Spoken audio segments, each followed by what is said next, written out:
Jane Eyre de Charlotte Bronte. Capítulo 1. No pudimos salir a pasear aquel día. De hecho, aquella mañana habíamos pasado una hora deambulando entre los arbustos desnudos. Pero desde la hora del almuerzo, cuando no había visita, la señora Reed comía temprano.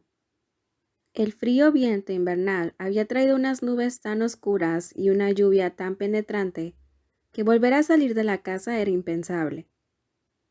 Yo me alegré. Nunca me gustaron los paseos largos, sobre todo en las tardes frías.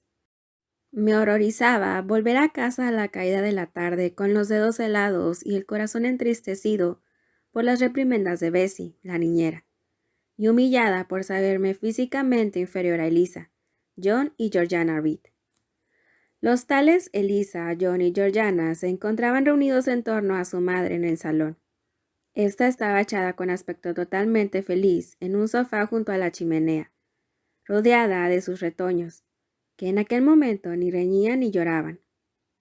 A mí me había dispensado de reunirme con el grupo con el pretexto de que lamentaba verse obligada a mantenerme a distancia, pero que hasta Bessie no le confirmara y ella no observara por sí misma que intentaba de todo corazón adquirir un temperamento más sociable y propio de mi condición de niña, y unos modales más atractivos y alegres.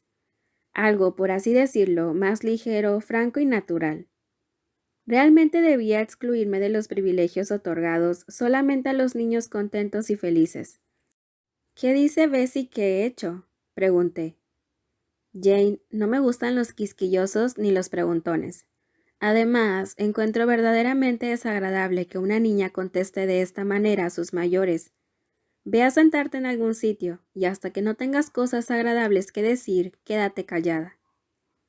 Al lado del salón había una pequeña salita donde me escabullí. Había una librería.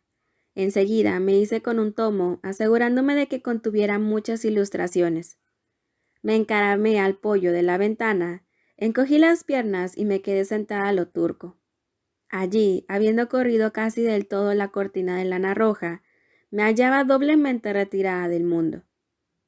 A mi derecha me ocultaban los pliegues de tapicería escarlata, y a mi izquierda estaban las lunas transparentes de la ventana que me protegían, sin separarme, del melancólico día de noviembre. A ratos, al volver las hojas de mi libro, estudiaba el aspecto de la tarde invernal. A lo lejos se divisaba una pálida capa de niebla y nubes.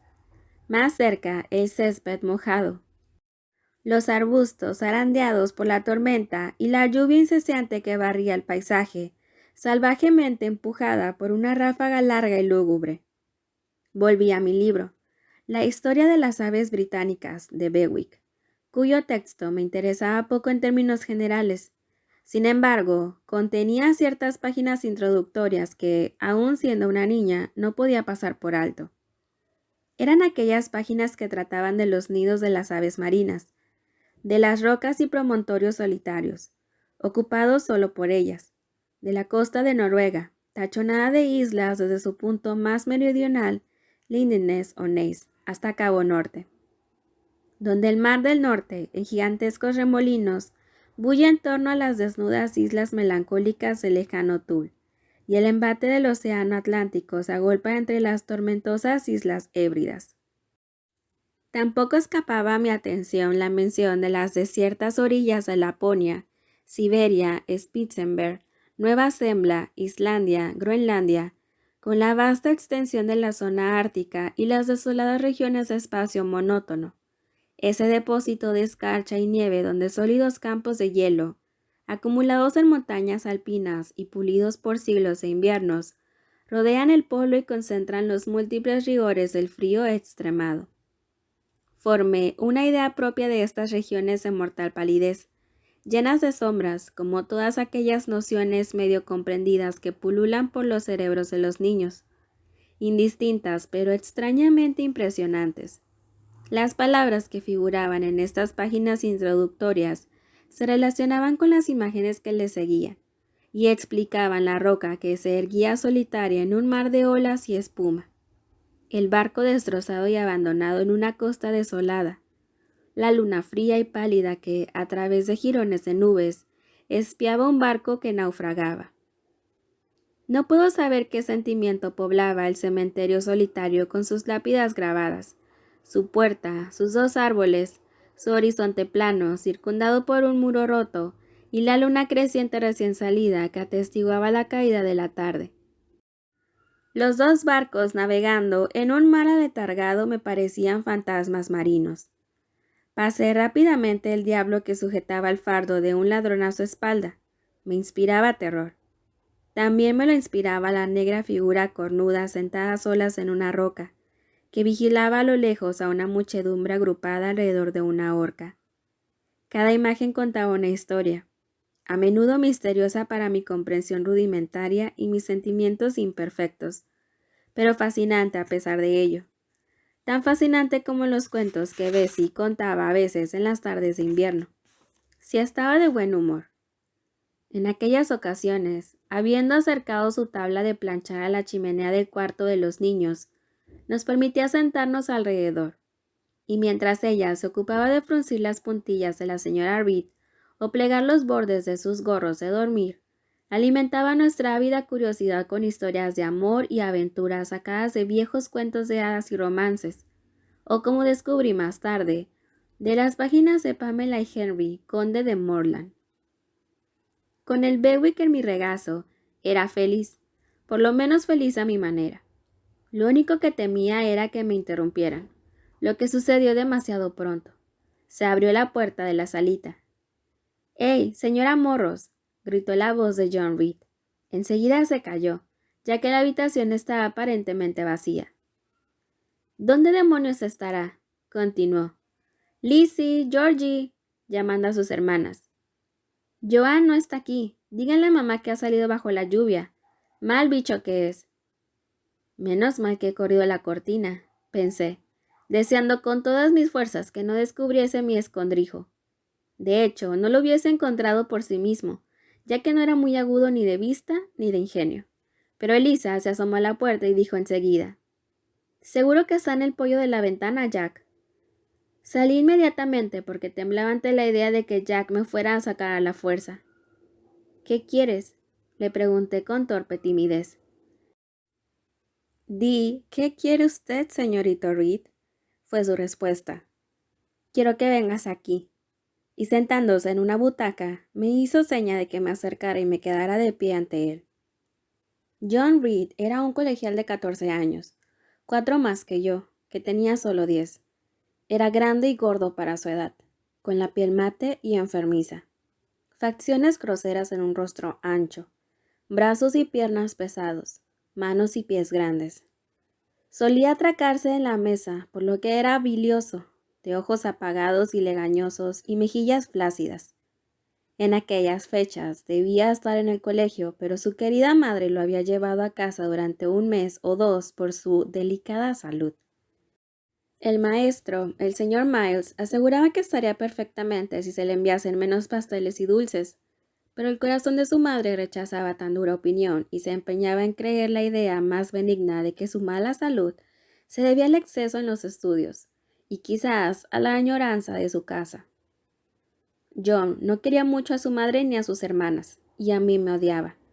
Me fastidiaba y maltrataba, no 2 o 3 veces a la semana, ni 2 o 3 veces al día, sino todo el tiempo. Cada uno de mis nervios lo temía. Cada pedazo de carne que cubría mis huesos se encogía cuando él se acercaba.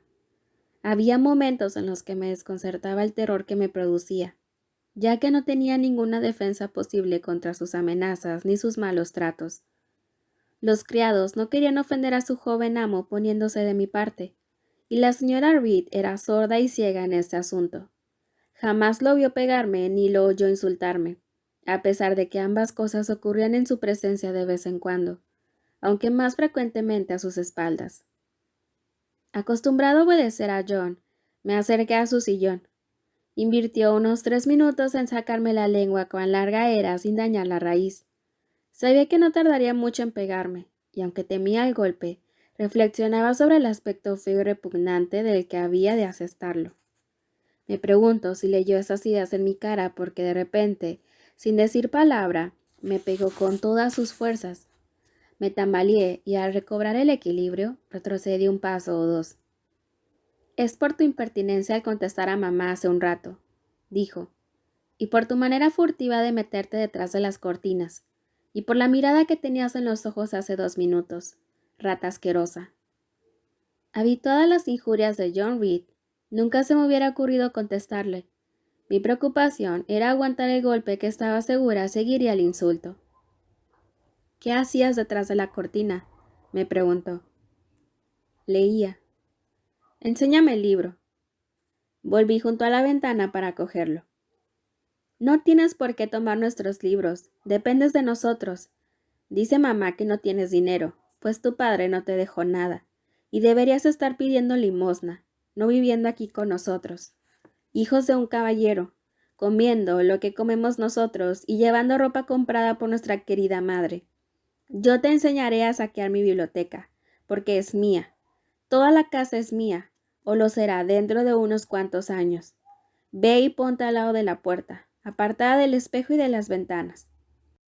Así lo hice, sin darme cuenta al principio de lo que pretendía. Pero cuando vi cómo levantaba el libro y lo apuntaba, y se ponía en pie para lanzarlo, instintivamente me eché a un lado con un grito de miedo, pero demasiado tarde. Arrojó el tomo, me dio, caí y me golpeé la cabeza contra la puerta, hiriéndome. El corte sangraba y el dolor era fuerte, pero mi terror había disminuido y otros sentimientos acudieron en su lugar. Eres perverso y cruel, dije. Eres como un asesino, un tratante de esclavos, un emperador romano. Había leído la historia de Roma de Goldsmith y ya tenía opinión propia sobre Nerón, Calígula y los demás. En mi fuero interno había visto más similitudes, pero nunca pensé decirlas en voz alta de este modo. ¿Qué? Gritó. ¿Será posible que me digas estas cosas? ¿La han oído Elisa y Georgiana? Se lo voy a contar a mamá, pero primero. Se abalanzó sobre mí. Sentí cómo me tomaba del pelo y del hombro, pero se las veía con un ser desesperado. Para mí era realmente como un tirano o un asesino. Sentí deslizarse por mi cuello unas gotas de sangre de la cabeza, y era consciente de un dolor punzante.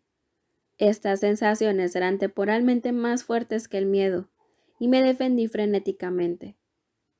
No sé exactamente lo que hice con las manos, pero me llamó rata, y berreó con fuerza. Llegaban refuerzos. Elisa y Georgiana habían salido corriendo en busca de la señora Reed, que había subido al piso superior. Entonces entró en escena, seguida por Bessie y Abbott, su doncella. Nos separaron. Oí que decían, «Vaya, qué fiera, atacar así al señorito John. ¿Se ha visto alguna vez semejante furia?» Entonces intervino la señora Reed.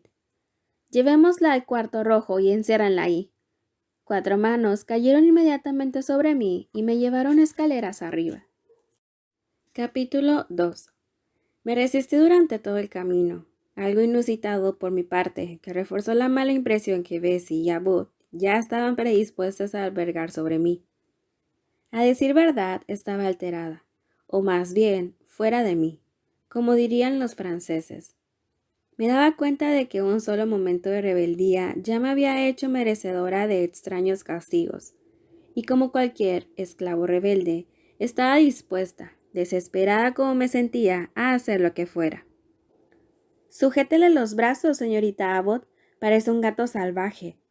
«¡Qué vergüenza! ¡Qué vergüenza!», gritaba la doncella. «¡Qué comportamiento más escandaloso! Señorita Eyre, mire que pegar a un joven caballero, hijo de su benefectora, su amo». «¿Amo? ¿Mi amo? ¿Es que yo soy una criada?» «No, es menos que una criada, ya que no hace nada por ganarse el pan. Venga, siéntese y reflexione sobre su maldad». Ya me tenían en la habitación indicada por la señora Reed, donde me habían sentado en un taburete. Mi primer instinto fue levantarme como un resorte, pero 2 pares de manos me detuvieron en el acto. «Si no se está quieta, tendremos que atarla», dijo Bessie. «Señorita Abbott, présteme sus ligas. Las mías se romperán enseguida». La señorita Abbott se volvió para quitar de su gruesa pierna la liga solicitada. Estos preparativos para atarme, con la humillación adicional que aquello suponía, calmaron un poco mi agitación. «No te las quites», dije. No me moveré. Y para demostrárselo me agarré con las manos a mi asiento. Más vale que así sea, dijo Bessie, y al comprobar que me tranquilizaba de veras, me soltó. Ella y la señorita Abbott se quedaron con los brazos cruzados, mirándome la cara dubitativas y con el ceño fruncido, como si no creyeran que estaba en mi sano juicio. Nunca antes había hecho esto, dijo Bessie al fin, volviéndose hacia la doncella. Pero siempre lo ha tenido dentro, fue la respuesta. Muchas veces le he dicho a la señora mi opinión sobre la niña, y ella estaba de acuerdo conmigo. Es una criatura retorcida. Nunca he conocido a una niña tan pequeña con tantas artimañas.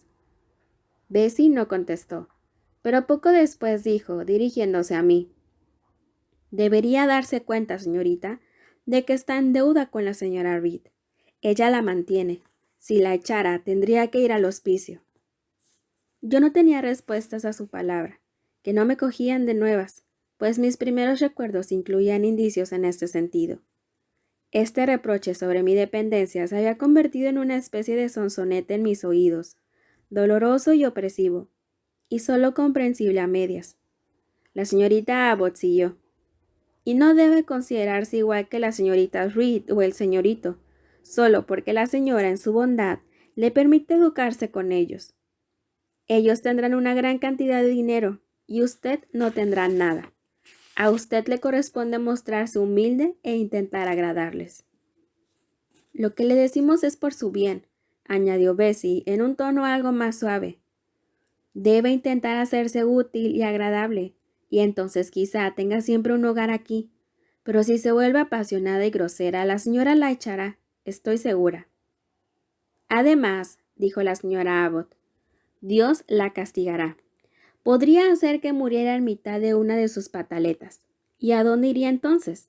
Vamos, Bessie, dejémosla. Por nada del mundo tendría yo un corazón tan duro como el suyo.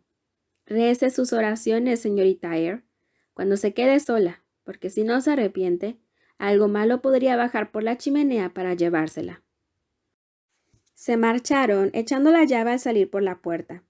El cuarto rojo era una habitación de huéspedes rara vez usada, o mejor dicho, nunca, a no ser que la afluencia ocasional de visitantes de Gateshead Hall obligara a utilizar todos los aposentos disponibles. Sin embargo, era una de las habitaciones más grandes y majestuosas de la mansión. En el centro, como un tabernáculo, se erguía una cama con enormes columnas de caoba, rodeada de cortinas de damasco de un rojo oscuro. Las dos grandes ventanas de persianas siempre bajadas estaban medio veladas por pliegues y guirnaldas de la misma tapicería. La alfombra era roja. Una tela carmesí vestía la mesa que estaba al pie de la cama. Las paredes eran de un tenue color beige con un tinte rosado. El armario, el tocador y las sillas eran de caoba antigua con una pátina oscura.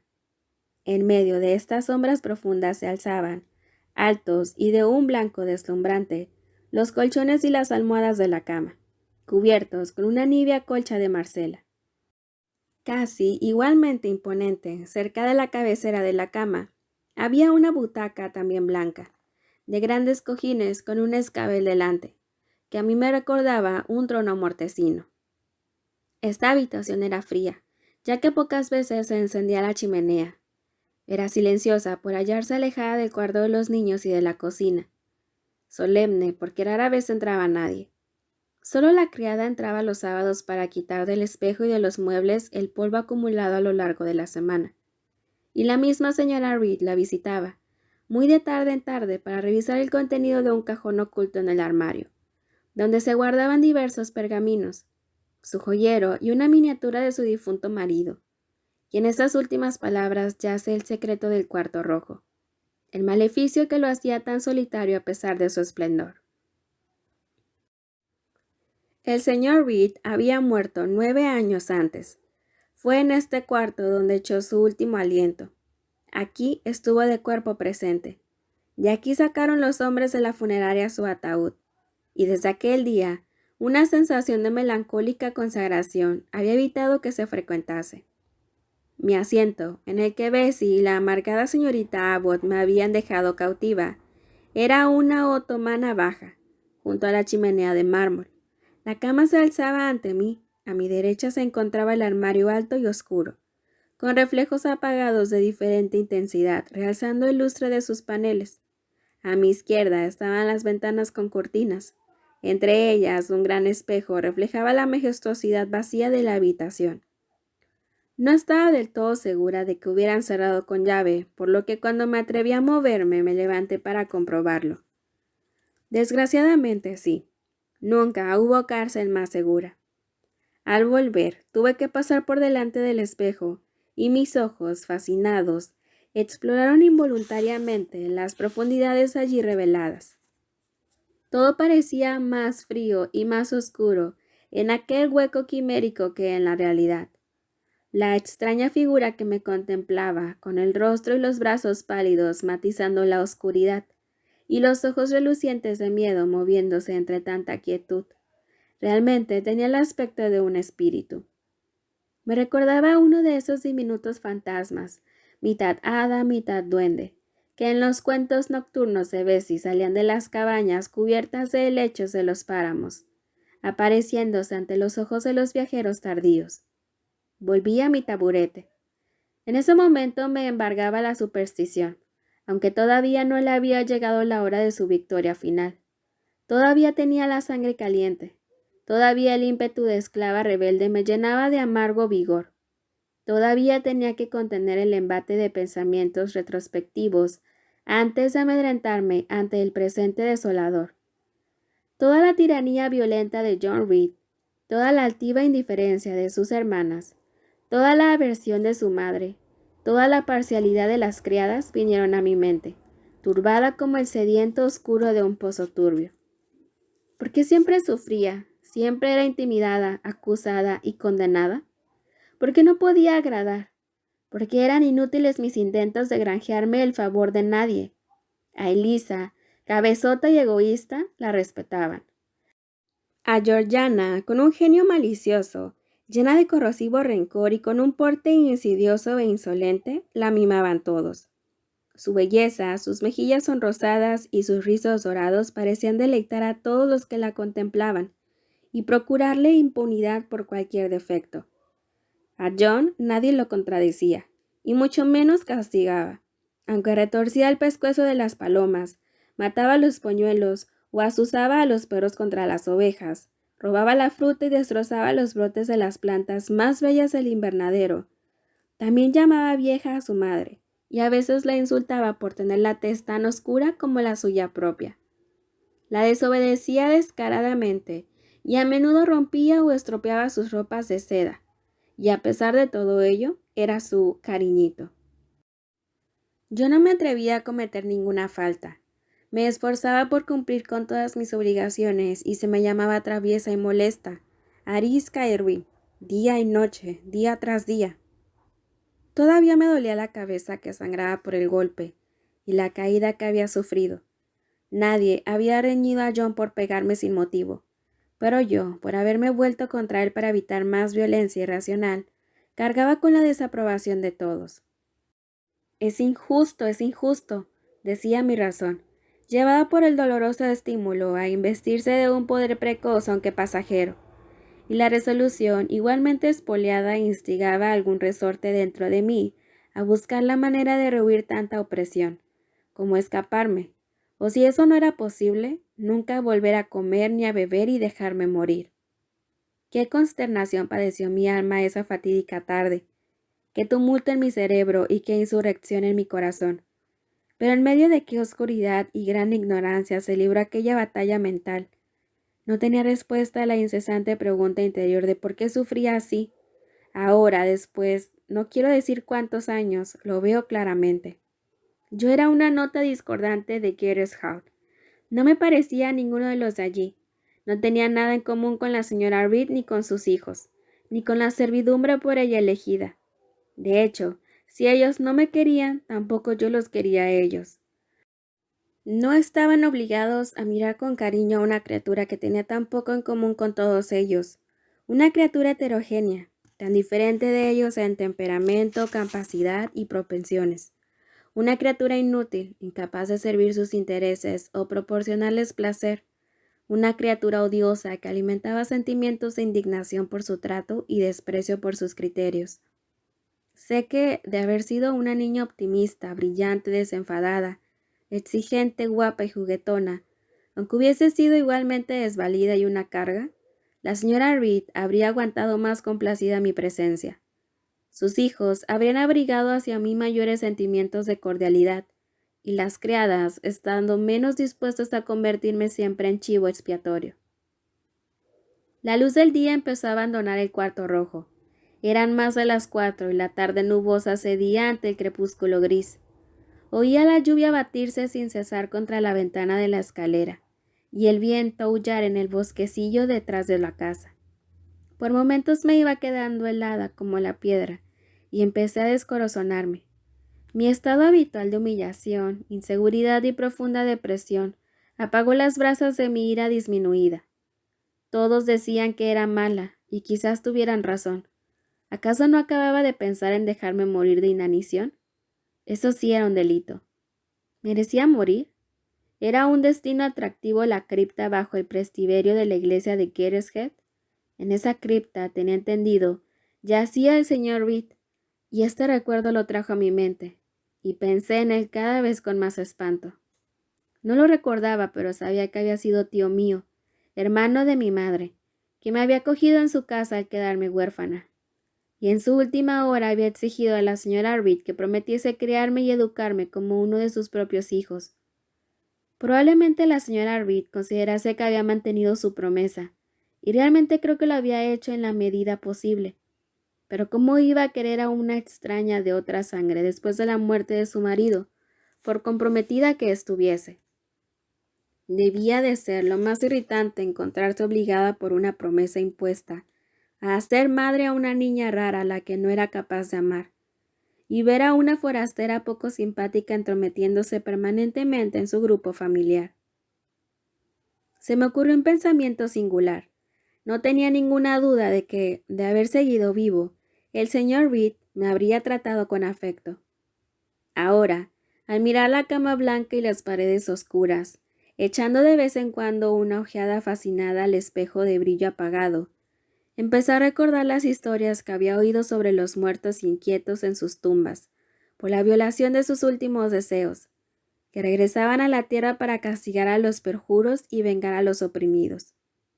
Y pensé que el espíritu del señor Reed, molesto por los agravios sufridos por la hija de su hermana, podía salir de su morada en la cripta de la iglesia o en el mundo desconocido de los muertos y alzarse ante mí en esta habitación.